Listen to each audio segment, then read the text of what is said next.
Ed Prucci and I were just discussing the start of what is being called the American Sniper Trial. What would make one American soldier back home and in safety turn on a fellow soldier as they went out to a gun range to do some shooting and talk to one another about the issues that soldiers have? That will be the question of the trial. And of course, part of the defense is that the accused suffers from post-traumatic stress disorder. A charity called Many to One PTSD Support Foundation is a Canadian charity here in Ontario. And joining me now, Renee Mayer. Renee, welcome. Well, thank you very much for having us. Renee, tell us what your charity does. Many to One is focused on creating an online portal for PTSD resources. We started out originally as a non-for-profit, raising money for additional charities that were doing really good things for PTSD, supporting our military and our first responders. And then over the last couple of years, we focused on what was the missing component that we thought we could help out with. And that was creating a connection between the individuals who needed resources and the resources that were out there that were sometimes hard to find. What brought you to this work? Like I said, it started out a while ago where we were doing things like online auctions, and the money that we were giving to the different charities we found to have a very common thread of supporting PTSD. No, but what I mean, I'm sorry, Renee, why are you personally interested in this? To be honest, it had to do with a close personal friend that I found out had PTSD. And in speaking to other friends and family members, I realized how close it was to my circle of friends. I'm finding it more and more obvious that we are touched by PTSD almost all the time and not even realizing it because so many people are afraid to speak out about it still. Do you think we even really understand it?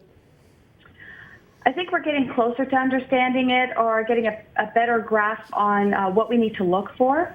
But unfortunately, because the symptoms of PTSD are so individual to the person who's experienced it, that quite often it can be misdiagnosed. And we're actually missing that diagnosis of PTSD to treat the symptoms as opposed to the overall picture. How big a problem do you think it is in Canada? Well, if you look at the statistics, which unfortunately are a bit of a static number, they're saying anywhere from 20 to 40%, depending on the occupation, is the average. I honestly believe that number to be a bit too low because people are not speaking out openly about it because they still fear for their jobs. Well, I understand as well your charity is not just interested in military personnel. That's correct.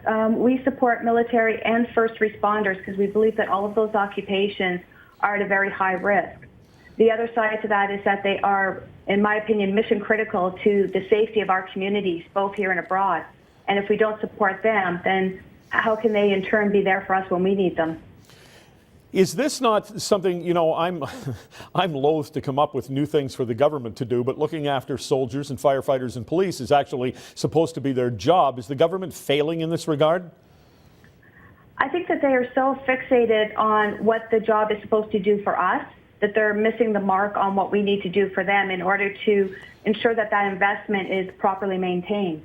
We spend billions of dollars in training and taking products and giving them the resources that they need in order to do their jobs. But what we're not doing is giving them the tools to operate the most important tool that they have in their arsenal, which is their mind.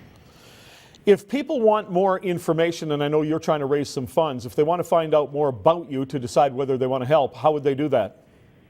They can find us on our website, which is www.many-2-1.org, many-to-one.org. Or they can find us on Facebook and Twitter as well. Well, good luck to you and to the people you help, and thank you very much. Thanks very much.